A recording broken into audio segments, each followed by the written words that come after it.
ವೈದ್ಯರನ್ನ ದೇವರಂತೆ ನೋಡಲಾಗುತ್ತೆ. ಆದರೆ ಬೆಂಗಳೂರಿನಲ್ಲಿ ವೈದ್ಯನೊಬ್ಬ ತನ್ನ ಹೆಂಡತಿಯ ಪಾಲಿಗೆ ಯಮರಾಜನಾಗ್ಬಿಟ್ಟಿದ್ದಾರೆ. ವೈದ್ಯರನ್ನ ಯಾವಾಗಲೂ ಕೂಡ ದೇವರ ಸ್ಥಾನದಲ್ಲಿ ಇಟ್ಟಿರ್ತಾರೆ. ವೈದ್ಯೋ ನಾರಾಯಣೋ ಹರಿ ಎನ್ನುವಂತಹ ಮಾತು ನಿಮ್ಗೆಲ್ರಿಗೂ ಕೂಡ ಗೊತ್ತೇ ಇದೆ. ಕೊರೋನಾ ಸಮಯದಲ್ಲಂತೂ ವೈದ್ಯರು ಸ್ವತಃ ದೇವರಾಗ್ಬಿಟ್ಟಿದ್ರು. ಆದರೆ ಇಲ್ಲೊಂದು ಪ್ರಕರಣ ಇದೆಯಲ್ಲ, ಇದು ಬೆಚ್ಚಿ ಬೀಳಿಸುವಂತಹ ಪ್ರಕರಣ. ಡಾಕ್ಟ್ರೇ, ನಿಮ್ಗೇನು ಬುದ್ಧಿ ಇದೆಯಾ, ತಲೆಯಲ್ಲಿ ಸಗಣಿ ಇದೆಯಾ ಅಂತ ಗೊತ್ತಾಗ್ತಾ ಇಲ್ಲ. ಸ್ವಂತ ಹೆಂಡತಿಗೆ ಇಂಜೆಕ್ಷನ್ ನೀಡಿ ಸಾಯಿಸ್ತಿರಲ್ಲ, ನೀವು ಹೊಟ್ಟೆಗೆ ಏನು ತಿಂತೀರಾ? ನಿಮ್ಮಿಂದ ಒಳ್ಳೆ ಕೆಲಸವನ್ನ ಮಾಡುವಂತಹ ವೈದ್ಯರು ಕೂಡ ಕೆಟ್ಟ ಹೆಸರನ್ನ ತೆಗೆದುಕೊಳ್ಳುವಂತಹ ಪರಿಸ್ಥಿತಿ ಈಗ ನಿರ್ಮಾಣವಾಗಿದೆ. ಏನಿದು ಸ್ಟೋರಿ ಇಂಚಿಂಚಾಗಿ ಹೇಳ್ತೀನಿ ನೋಡಿ. ಹಾಯ್ ಹಲೋ ನಮಸ್ಕಾರ, ನೀವು ನೋಡ್ತಾ ಇದ್ದೀರಾ ಫ್ರೀಡಮ್ ಟಿವಿ. ನಾನು ಕಾವ್ಯ ಹೆಗಡೆ. ಬೆಂಗಳೂರಿನಲ್ಲಿ ವೈದ್ಯನೊಬ್ಬ ಹೆಂಡತಿಯನ್ನ ಇಂಜೆಕ್ಷನ್ ನೀಡಿ ಕೊಲೆ ಮಾಡಿರುವಂತಹ ಘಟನೆ ನಡೆದಿದೆ. ವಿಕ್ಟೋರಿಯಾ ಆಸ್ಪತ್ರೆಯಲ್ಲಿ ಜನರಲ್ ಸರ್ಜನ್ ಆಗಿರುವಂತಹ ಮಹೇಂದ್ರ ರೆಡ್ಡಿ ಅಂತ ಹೇಳಿ ಆತನ ಹೆಸರು. ಅದೇ ಆಸ್ಪತ್ರೆಯಲ್ಲಿ ಚರ್ಮ ರೋಗ ತಜ್ಞೆಯಾಗಿ ಡಾಕ್ಟರ್ ಕೃತಿಕಾ ರೆಡ್ಡಿ ಅಂತ ಹೇಳಿ ಆಕೆ ಇರ್ತಾಳೆ. ಆಕೆಯನ್ನ ವಿವಾಹವಾಗ್ತಾರೆ. ಅದು ಕೂಡ ಅರೇಂಜ್ಡ್ ಮ್ಯಾರೇಜ್. ಆದರೆ ಮದುವೆ ಆದ ನಂತರ ಆಕೆಯ ಆರೋಗ್ಯ ಪರಿಸ್ಥಿತಿ ಸ್ವಲ್ಪ ಅಲ್ಲೋಲ ಕಲ್ಲೋಲವಾಗ್ತಾ ಇತ್ತು. ಸರಿಯಾದ ರೀತಿಯಲ್ಲಿ ಆಕೆ ಆರೋಗ್ಯ ಸ್ಪಂದಿಸ್ತಾ ಇರಲಿಲ್ಲ. ಆ ರೀತಿಯಾಗಿ ಇತ್ತು ಅವರ ಆರೋಗ್ಯ. ಸೊ ಆ ಒಂದು ಕಾರಣಕ್ಕಾಗಿ ಈತನಿಗೆ ಡೌಟ್ ಬರೋಕ್ಕೆ ಶುರು ಆಗುತ್ತೆ. ಏನಪ್ಪ ಡೌಟು ಅಂತಂದರೆ, ನಾನು ಗೊತ್ತಿಲ್ಲದೆ ಅವಳ ಆರೋಗ್ಯ ಕೆಡ್ತಾ ಇದೆ, ಸೊ ಗೊತ್ತಿಲ್ಲದೆ ಏನಾದರೂ ನಂಗೆ ಕಟ್ಬಿಟ್ರಾ ಅಂತ ಹೇಳಿ ಡೌಟ್ ಬರೋಕ್ಕೆ ಶುರುವಾಗುತ್ತೆ. ವಿಕ್ಟೋರಿಯಾ ಆಸ್ಪತ್ರೆಯಲ್ಲಿ ಚರ್ಮ ರೋಗದ ತಜ್ಞೆ ಆಗಿದ್ದಂತಹ ಡಾಕ್ಟರ್ ಕೃತಿಕಾ ರೆಡ್ಡಿ, ಅದೇ ಆಸ್ಪತ್ರೆಯಲ್ಲಿ ಜನರಲ್ ಸರ್ಜನ್ ಆಗಿದ್ದಂತಹ ಡಾಕ್ಟರ್ ಮಹೇಂದ್ರ ರೆಡ್ಡಿ ಅವರೊಂದಿಗೆ 2024 ಮತ್ತು ಮೇ 26 ಮದುವೆಯಾಗುತ್ತೆ. ಅವರಿಬ್ಬರಿಗೂ ಮದುವೆಯಾದ ಮದುವೆಯಾಗಿಂತ ಮೊದಲೇ ಕೃತಿಕಾಗೆ ಲೋ ಶುಗರ್ ಸಮಸ್ಯೆ ಇರುತ್ತೆ. ಆತ ಅನುಮಾನ ಪಟ್ಟಿದ್ದಲ್ಲ, ಹಾಗೆ ಲೋ ಶುಗರ್ ಸಮಸ್ಯೆ ಇರುತ್ತೆ.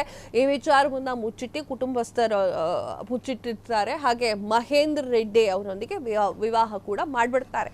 ಆದರೆ ಅದಾದ ನಂತರ ಹೆಂಡತಿಯ ಆರೋಗ್ಯ ಸಮಸ್ಯೆ ವಿಚಾರಗಳು ಪತಿಗೆ ಗೊತ್ತಾಗ್ತಾ ಹೋಗುತ್ತೆ. ಪ್ರತಿದಿನ ವಾಂತಿ ಇತರೆ ಸಮಸ್ಯೆಗಳಿಂದ ಆಕೆ ಬಳಲ್ತಾ ಇದ್ರು.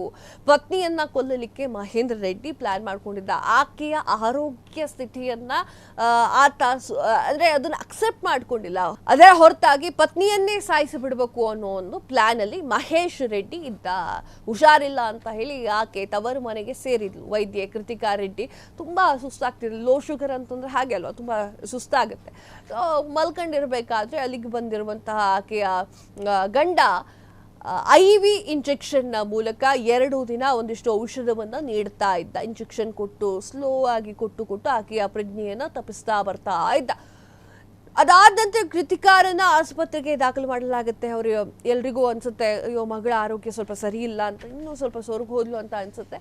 ಆಕೆಯನ್ನು ಆಸ್ಪತ್ರೆಗೆ ದಾಖಲು ಮಾಡ್ತಾರೆ. ಆದರೆ ಆಕೆ ಚಿಕಿತ್ಸೆ ಫಲಕಾರಿಯಾಗೋದಿಲ್ಲ. ಆಕೆ ಸಾವನ್ನಪ್ಪುತ್ತಾಳೆ. ಇದರ ಬಗ್ಗೆ ವೈದ್ಯರು ಹೇಳ್ತಾರೆ. ಆಗ ಕುಟುಂಬದ ಆಕ್ರಂದನ ಮುಗಿಲು ಮುಟ್ಟುತ್ತೆ. ಘಟನೆಯ ಕುರಿತು ಡೆತ್ ಮೆಮೊ ಬಂದ ತಕ್ಷಣ ಎಲ್ಲ ಸತ್ಯಗಳು ಕೂಡ ಬಯಲಾಗುತ್ತೆ.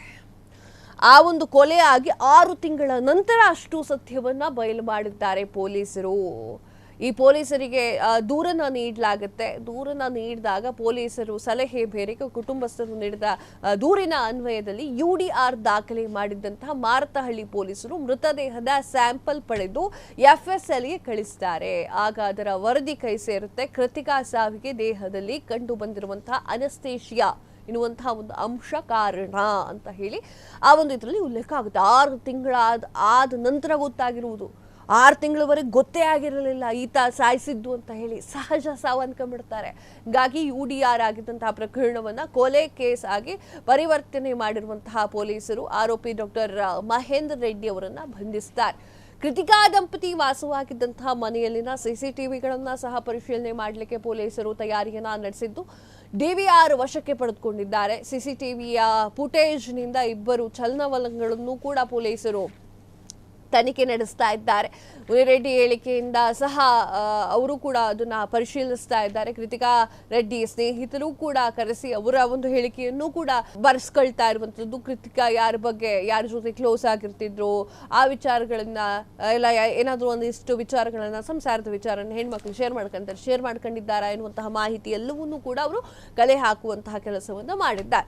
ಇನ್ನು ಪತಿ ಮಹೇಂದ್ರ ರೆಡ್ಡಿಯಿಂದ ಕೊಲೆಯಾಗಿರುವಂತಹ ಪತ್ನಿ ಕೃತಿಕಾ ರೆಡ್ಡಿ ಅದೆಷ್ಟು ಎಷ್ಟೋ ಕನಸನ್ನ ಕಟ್ಟಿಕೊಂಡು ಮನೆಗೆ ಬಂದಿದ್ಲು ಮದುವೆಯಾಗಿ. ತಾನು ವೈದ್ಯನಾಗಿರೋ ಕಾರಣಕ್ಕಾಗಿ ಜನರ ಜೀವನವನ್ನ ಉಳಿಸ್ತಾ ಇರುವಂತಹ ದೇವತೆ ಆಗಿದ್ಲು. ಕೃತಿಕಾ ಮಹೇಂದ್ರ ಮದುವೆ ಭಾರಿ ಅದ್ದೂರಿಯಿಂದ ನಡೆದಿತ್ತು. ಅವ್ರು ಹೆಂಗೆ ಯಾವ ರೀತಿಯಾಗಿ ಮದುವೆ ಮಾಡ್ಕೊಂಡಿದ್ರು ಅಂದ್ರೆ ಕಾಶ್ಮೀರ ಸೇರಿ ಒಂದಲ್ಲ ಎರಡಲ್ಲ ಆರು ಒಂದು ಸ್ಥಳಗಳಲ್ಲಿ ಪ್ರೀ ವೆಡ್ಡಿಂಗ್ ಶೂಟ್ಗಳನ್ನ ಕೂಡ ಮಾಡಿಸಿದ್ರು. ಆ ಫೋಟೋಗಳನ್ನೆಲ್ಲ ತೋರಿಸ್ತಾ ಇದ್ದೇವೆ. ಈಗ 2024 ಫೆಬ್ರವರಿಯಲ್ಲಿ ಕಾಶ್ಮೀರಕ್ಕೆ ತೆರಳಿದ್ರು ಈ ಒಂದು ಜೋಡಿ. 26ರಂದು ಹೊಸ ಜೀವನಕ್ಕೆ ಕಾಲಿಟ್ಟಿದ್ರು. ಆದರೆ ಮದುವೆಯಾದ ಕೆಲವೇ ದಿನಗಳಲ್ಲಿ ವೈದ್ಯ ರಾಕ್ಷಸನಾಗ್ಬಿಟ್ಟಿದ್ದ. ಕೃತಿಕಾ ಸಾವಿಗೀಡಾಗಿ 6 ತಿಂಗಳ ಬಳಿಕ ಆತನೇ ಕೊಲೆ ಮಾಡಿದ್ದಾನೆ ಅನ್ನೋದು ಬಯಲಾಗಿರುವಂಥದ್ದು. ಈಗ ಆಲ್ರೆಡಿ ಹೇಳಿದೆ ನಿಮಗೆ.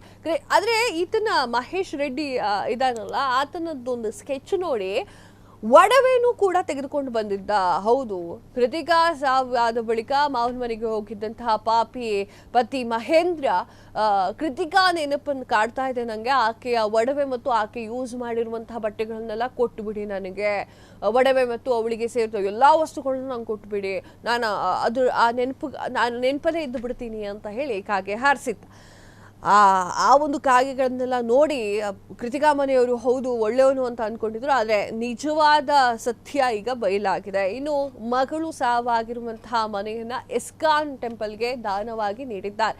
ಕೃತಿಕಾ ತಂದೆ ಅಳಿಯ ಮಹೇಂದ್ರ ರೆಡ್ಡಿಗಾಗಿ ಏನನ್ನಾದರೂ ಮಾಡೋಕೆ ರೆಡಿ ಇದ್ರಂತೆ. ಇತ್ತೀಚೆಗೆ ಅಳಿಯನಿಗಾಗಿ ಕ್ಲಿನಿಕ್ ಕೂಡ ಓಪನ್ ಮಾಡಿಕೊಡ್ಬೇಕು ಅನ್ನುವಂತಹ ಪ್ಲಾನ್ ಅಲ್ಲಿದ್ರು. ನನ್ನ ಮಗಳಿಗೆ ಅವರ ಪತಿ ಯಾವುದಕ್ಕೂ ಕೂಡ ಹಣ ಕೊಡ್ತಾ ಇರಲಿಲ್ಲ, ಬರ್ತ್ಡೇಗೆ ಕೂಡ ಗಿಫ್ಟ್ ಕೊಡಿಸ್ತಾ ಇರಲಿಲ್ಲ. ಗ್ಯಾಸ್ಟ್ರಿಕ್ ಪ್ರಾಬ್ಲಮ್ ಇದ್ದಕ್ಕಿದ್ದಂತೆ ಬರ್ತಾ ಇತ್ತು, ಅವನೇ ಔಷಧಿಯನ್ನ ಕೊಡ್ತಾ ಇದ್ದ, ಹೀಗೆ ಮಾಡ್ತಾ ಇದ್ದ. ಮರಣೋತ್ತರ ಪರೀಕ್ಷೆ ಬೇಡ ಅಂತ ಹೇಳಿ ಹಠ ಮಾಡ್ತಾ ಇದ್ದ.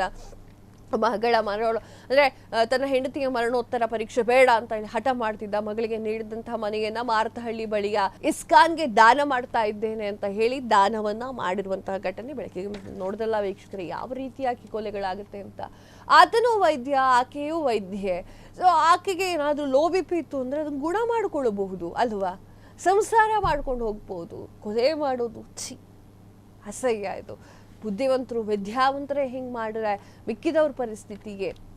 ರಾಗತಿ ಹೊತ್ತಿನ ವಿಶೇಷ ಮತ್ತು ಸುದ್ದಿಗಳಿಗಾಗಿ ನೋಡ್ತಾ ಇರಿ ಫ್ರೀಡಮ್ ಟಿವಿ, ಇದು ಜನಸಾಮಾನ್ಯರ ಶಕ್ತಿ. ಕ್ಷಣ ಕ್ಷಣದ ಸುದ್ದಿಗಳಿಗಾಗಿ ಫ್ರೀಡಮ್ ಟಿವಿ ಸಬ್ಸ್ಕ್ರೈಬ್ ಮಾಡಿ, ಲೈಕ್ ಮಾಡಿ ಹಾಗೂ ಫಾಲೋ ಮಾಡಿ. ಹೊಸ ಸುದ್ದಿಗಳ ನೋಟಿಫಿಕೇಶನ್ಗಾಗಿ ಬೆಲ್ ಐಕಾನ್ ಮೇಲೆ ಕ್ಲಿಕ್ ಮಾಡಿ.